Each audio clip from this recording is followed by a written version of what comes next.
Car में बस touch हो गई थी कार, इन्होंने मारे, हमने हाथ पैर जोड़े, इन्होंने छोड़ा नहीं हमें। फिर वो इसे कार में बिठा के ले गए। हम जैसे ऑफिस पर आए वो भाई सोफे के पास गिरा हुआ है। फिर इन्होंने हमें भी धमकी दे दी कि इसे ले जाके तुझे भी मार देंगे। क्या भारत की सड़कों पर अब आईन और कानून का वजूद खत्म हो चुका है? क्या अब सड़कों पर चलते हुए किसी भी आम इंसान की जान की कीमत महज एक शख्स या गाड़ी की मामूली टक्कर रह गई है? पिछले चंद दिनों में मुल्क की राजधानी दिल्ली और उससे बिल्कुल सटे गाजियाबाद से दो ऐसी भयावह खबर सामने आई है जिन्होंने पूरे मुल्क को हिला कर रख दिया है। एक जगह खवातीन के तहफ़्फ़ुज़ के नाम पर दाएं बाजू के हामियों ने खुद ही अदालत लगा ली, तो दूसरी जगह महज मोटरसाइकिल के टक्कर पर एक 20 साल नौजवान जैद को तड़पा कर मौत के घाट उतार दिया गया। आखिर सड़कों पर घूमने वाले ये आम लोग अचानक जज और जल्लाद कैसे बन गए हैं?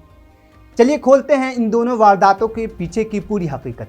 पहला वाक़या मुल्क के सबसे वीआईपी और मसरूफ़ तरीन इलाकों में से एक दिल्ली के कनॉट प्लेस का है। 29 जून को कनॉट प्लेस के एक पार्क में दो खवातीन ने एक मुस्लिम नौजवान इमरान पर इल्ज़ाम लगाया कि वो उनका पीछा कर रहा है और उनकी खुफिया वीडियो बना रहा है। लेकिन कहानी में मोड़ तब आया जब पुलिस को बुलाने या कानून का इंतज़ार करने के बजाय वहाँ मौजूद दो दाएं बाजू के हामियों ने सड़क पर ही इंसाफ करने का फैसला किया, यानी पार्क में ही इंसाफ करने का फैसला किया। उस नौजवान को बेदर्दी से पीटा गया। वो मुसलसल हाथ जोड़ता रहा, अपनी बेगुनाही की दुहाई देता रहा। हद तो ये हो गई जब तशद्दुद हद से बढ़ गया तो दो खवातीन जिन्होंने इल्ज़ाम लगाया था, हमलावरों को रोकने के लिए कहा, लेकिन वो फिर भी बास नहीं आए। लेकिन सवाल ये है कि क्या शक के बुनियाद पर सरेआम वहशियाना मारपीट जायज़ है? यहाँ तक कि इमरान का फ़ोन भी छीन लिया गया, मगर फ़ोन में कुछ नहीं मिला। अब चलिए चलते हैं दिल्ली से महज चंद किलोमीटर दूर गाजियाबाद के लोनी इलाके में, जहां अराजकता का इससे भी ज़्यादा खौफनाक चेहरा देखने को मिला। यहाँ 20 साल मोहम्मद जैद की मोटरसाइकिल कार से टकरा गई। महज एक मामूली हादसा जो रोज़ाना सड़कों पर हज़ारों बार होता है, लेकिन कार सवार राहुल मावी जो एक रियल एस्टेट बिजनेसमैन है, उसका गुस्सा वहशियाना जुनून में बदल गया। वो और उसका दोस्त अनूज जैद को अपने ऑफिस ले गया और वहाँ उस मासूम पर वो तशद्दुद किया जिसका तसव्वुर भी नहीं किया जा सकता। जैद के घर वालों के इल्ज़ामात रोंगटे खड़े कर देने वाले हैं। ये अपने घर से आ रहे थे नहाने के लिए, कार में बस टच हो गई थी कार। कहाँ पे? इधर क्या नाम है इसका? हाँ ठीक है। वहाँ उन्होंने टच होने के बाद वो बाहर निकल के इसमें 2-3 चाटे मारे। कितने लड़के थे गाड़ी में? 2। अच्छा, फिर इन्होंने मारे, हमने हाथ पैर जोड़े, इन्होंने छोड़ा नहीं हमें। इन्होंने बाइक की चाबी निकाल ली। बाइक की चाबी निकालने के बाद उन्होंने साइड में लगवा दी बाइक। वहाँ 2 पुलिस वाले खड़े थे, इन्होंने ध्यान नहीं दिया हमारे ऊपर। ध्यान देने के बाद फिर वो इसे कार में बिठा के ले गए। फिर हमसे कहते ऑफिस पर आ जाइयो। हम जैसे ऑफिस पर आए वो भाई सोफे के पास गिरा हुआ मिला हमें। अच्छा, फिर हमने अंदर कितने लोग थे गाड़ी में? 2 वो और थे, वही वाले जो कार में थे 2। हाँ वही 2 थे। फिर हमने कि भाई इसके साथ क्या कर दिया? वो उन्होंने बेहोश हो गया, पानी ले गया। मैं बराबर दुकान वाले से पानी लेने गया। इन्होंने पूछा क्या हो गया? मैंने ऐसे कह दिया बेहोश हो गया लमडा। मैं पानी लेने गया, फिर इन्होंने हमें भी धमकी दे दी कि इसे ले जा के तुझे भी मार देंगे। फिर इसे उठवाने के लिए इनने भी मदद करी हमारी। जब बाइक पे ले जाने का फिर वो कहने लगे इधर मत जा, रोड की साइड जा कि इधर पुलिस वाले मिलेंगे। ये बात हम ले गए हॉस्पिटल, 3 हॉस्पिटल में ले गए।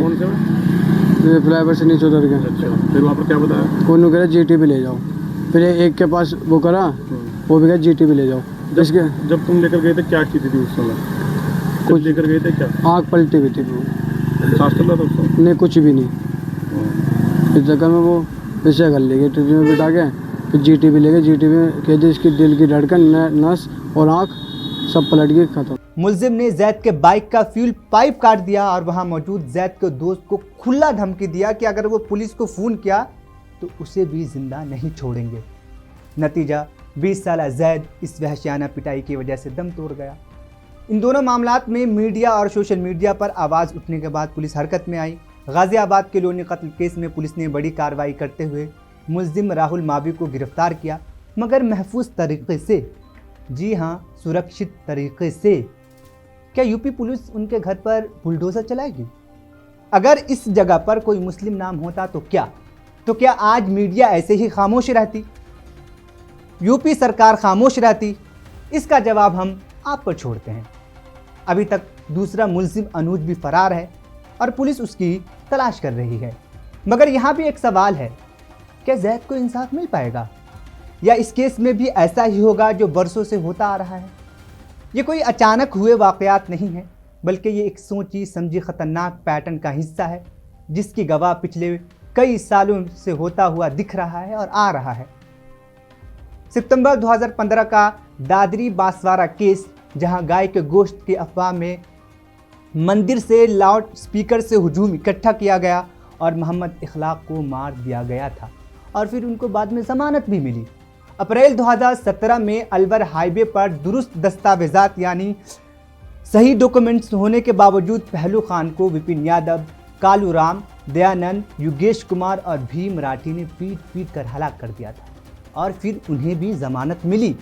पहलू खान से लेकर मोहम्मद जैद तक और बुलंदशहर से लेकर कनॉट प्लेस तक ये पूरा डेटा चीख चीख कर निज़ाम से ये सवाल पूछ रहा है, कानून हाथ में लेने का लाइसेंस किसने दिया? मोनू शर्मा, विपिन यादव, रविंद्र कुमार या राहुल मावी जैसे लोगों को कानून हाथ में लेने, फ्यूल पाइप काटने और धमकी देने का हौसला कहाँ से मिलता है? सोशल मीडिया पर हथियारों की नुमाइश पर कार्रवाई क्यों नहीं?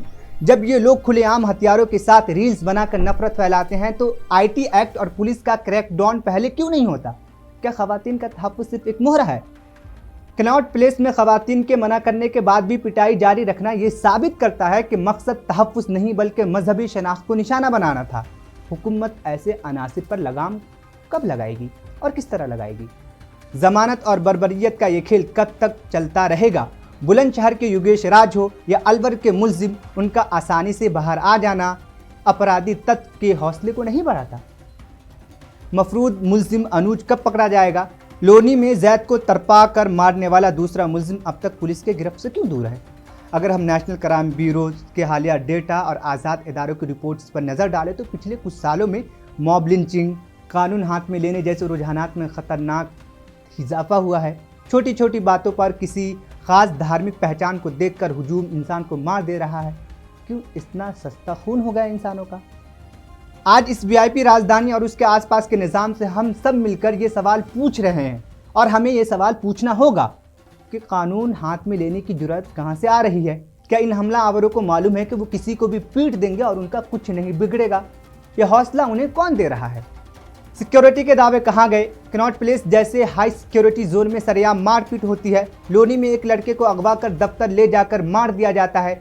पुलिस का खौफ कहाँ है? क्या खवातीन का तहफ़्फ़ुज़ सिर्फ एक बहाना है? कनॉट प्लेस में जब खवातीन ने खुद मारने से मना किया फिर भी पिटाई जारी रखी गई। क्या ये वाक़या खवातीन के तहफ़्फ़ुज़ का था या किसी मजहबी शनाख्त पर गुस्सा निकालने का मौका? धमकी देने वाले पर बुलडोज़र एक्शन कब होगा? लोनी में पुलिस को बुलाने पर जान से मारने की धमकी दी गई। यूपी हुकूमत ऐसे गुंडों के खिलाफ कब बुलडोज़र कार्रवाई करेगी? खवातीन की हिफाजत हो या सड़क पर हादसा, उनका हल सिर्फ और सिर्फ कानून के पास है। अगर सड़कों पर घूमने वाले खुद ही पुलिस, खुद ही जज और खुद ही जल्लाद बनने लगे तो ये मुल्क जंगल राज में तब्दील हो जाएगा, जो कि होता हुआ दिखाई दे रहा है। हुकूमत को बिना किसी सियासी या मजहबी तफरीक के ऐसे मुजरिमों को सख्त तरीन सज़ा देनी होगी। आपका इन दोनों वाक़यात पर क्या कहना है? क्या मुल्क में कानून का खौफ ख़त्म हो रहा है? कमेंट सेक्शन में अपनी राय ज़रूर दें और इस आवाज़ को आगे बढ़ाने के लिए वीडियो को लाइक और शेयर करना ना भूलें। शुक्रिया।